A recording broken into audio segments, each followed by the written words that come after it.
ছাত্রীকে শ্লীলতাহানির অভিযোগে গ্রেপ্তার সিভিক ভলান্টিয়ার।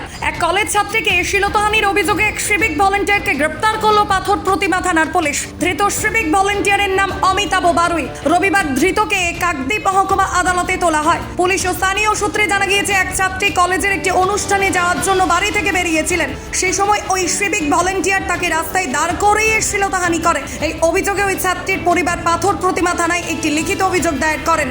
সেই অভিযোগের ভিত্তিতে পুলিশ ওই সিভিক ভলান্টিয়ারকে গ্রেপ্তার করে।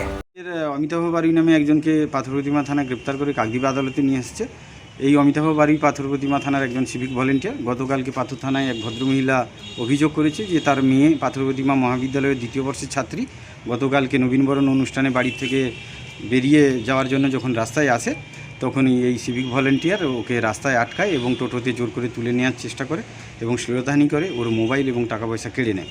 সেই অভিযোগ পেয়ে পাথর প্রতিমা থানা আধিকারিক বিএনএসের বিভিন্ন ধারায় মামলা শুরু করে ওকে গ্রেপ্তার করে আজকে কাকদ্বীপ আদালতে পাঠিয়েছে।